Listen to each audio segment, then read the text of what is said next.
Por eso señalan que las próximas 48 horas también serán fundamentales dentro de la nueva etapa que comienza el lunes. Raúl de la Torre, como todos los días, ya está con nosotros, y los efectos económicos, ¿no?, de esta pandemia que se posterga por 15 días más. ¿Qué tal, Rulo?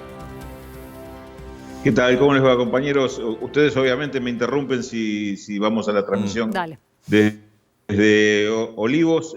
Algunas cositas del contexto. Venía escuchando lo que vienen analizando. Realmente es interesante ver las diferencias que inclusive se pueden plantear entre Capital Federal y provincia. Recordemos, además, les agrego un dato. Hay mucha gente del Gran Buenos Aires, que es la que se trata de cuidar, que trabaja en Capital Federal, se tiene que trasladar para trabajar. Entonces ahí todavía tenés un componente que complica más la cosa. Y si hablamos de complicar la cosa, les cuento que hay algunos datos de la economía internacional que son realmente alarmantes con respecto a lo que está pasando con la pandemia. Nada menos que de Estados Unidos se conocieron hoy datos de lo que es la caída de la actividad económica, del Producto Bruto, en el segundo trimestre, que terminó el 30 de junio, muy reciente. Estamos hablando de abril, mayo, junio. Con respecto al año pasado, la caída es de casi el 33% de la economía.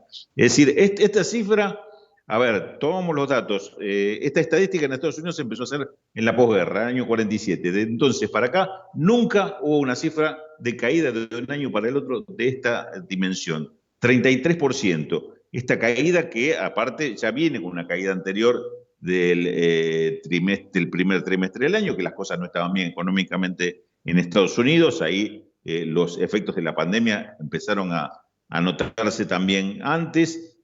Hay muchas dudas, muchos interrogantes sobre qué está pasando en este tercer trimestre, que recordemos, las cifras de este tercer trimestre se van a conocer, fíjense lo que es el calendario, el 29 de octubre, es decir, son las cifras hasta el 30 de septiembre.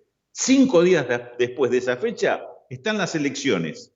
Hay que tomar en cuenta este dato porque esto explica que Donald Trump está diciendo: no, vamos a tener un tercer trimestre espectacular, fantástico, de recuperación y demás, cuando todos los analistas están diciendo lo contrario. Están diciendo: se está prolongando la pandemia, muchos lugares que empezaban a abrir se cerraron de vuelta, porque las cifras de Estados Unidos, todos la conocemos, son realmente alarmantes de cómo está explotando el tema de los contagios y los fallecimientos a raíz del COVID-19, y cada vez son mayores los cuidados y la conciencia que están tomando algunos estados que están llegando tarde, inclusive, a hacer este tipo de cuidado de la salud de su población. Con lo cual se espera que estamos transcurriendo, julio, agosto, septiembre, todavía venga con mayores restricciones que el anterior, con lo cual la economía también se va a ver afectada. Y un dato que no es menor, que importa inclusive para comparar lo que significa las políticas en Argentina con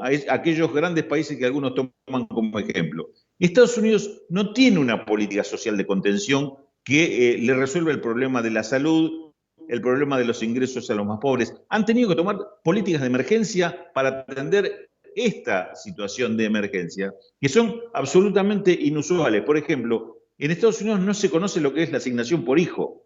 Esto no existe, que para nosotros es una práctica habitual y sería impensable no tenerla. Bueno, en Estados Unidos se está destinando muchísimo dinero a tratar de cubrir el ingreso de los más pobres, pero con mecanismos que son bastante ineficientes. Muchos están indicando: es mucha la cifra que se está dedicando a esto y no le llega a los más pobres como debería. De hecho, en este momento hay un debate en el Congreso en el cual la Cámara de Representantes, es decir, lo que serían nuestros diputados, están planteando ampliar estos programas de ayuda y de emergencia. Y el Senado está en contra de seguir aumentando un gasto que ellos dicen que es improductivo. Fíjense a dónde estamos llegando, qué es lo que está pasando en países como Estados Unidos y qué es lo que pasa con su población más vulnerable. Recordemos además que Estados Unidos, esa gran potencia económica mundial, es uno de los países, por lo menos a nivel de países en desarrollo, uno de los más desiguales, donde mayor proporción de pobreza hay por población, si lo comparamos, repito, entre los países más desarrollados del mundo.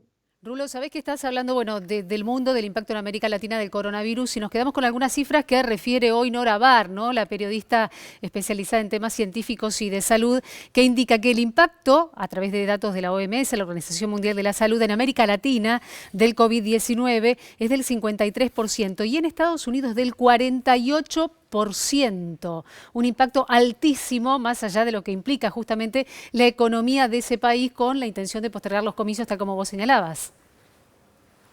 Exactamente, fíjate vos que ellos están con un nivel de pobreza del 12%, que parecería para los niveles nuestros de Latinoamérica parecen bajos, pero para Estados Unidos es muy alto.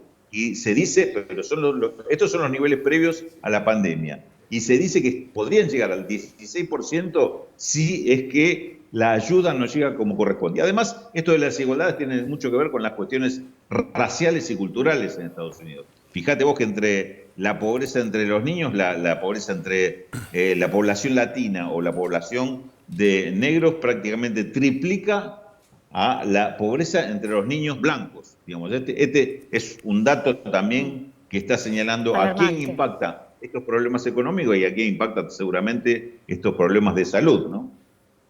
Claro que sí, al margen de esta situación también lo que ocurre en Estados Unidos, que ha pasado de ser una política que fracasó, y dicho por analistas internacionales, y vos analizás justamente la política internacional también, que fracasó el sistema sanitario con la política desplegada por el propio Donald Trump, y también lo que ha significado la política económica. Por eso, bueno, esta situación que de una u otra manera, permíteme usar esta palabra, se desmadra para el propio Donald Trump en este análisis global que estamos haciendo del COVID-19.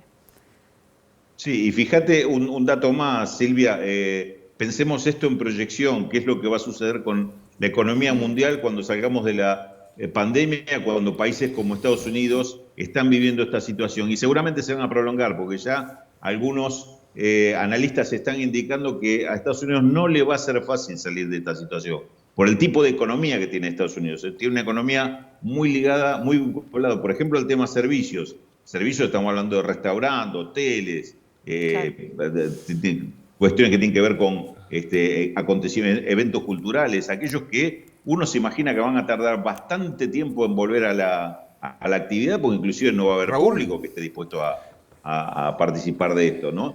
Y además otros aspectos como la industria aeronáutica u otros sectores que también van a estar muy seguramente con muy baja demanda a nivel mundial. Con lo cual, digamos, se hace un circuito bastante complicado en la economía entre lo que no le van a demandar a Estados Unidos, entre lo que Estados Unidos va a dejar de demandar del resto, y una economía que uno piensa que si tiene una salida de esto, va a ser una salida muy lenta, muy a largo plazo, y que va a depender mucho de las políticas domésticas, las políticas propias que cada país adopte para recuperar su propia economía. Bien, Raúl, gracias.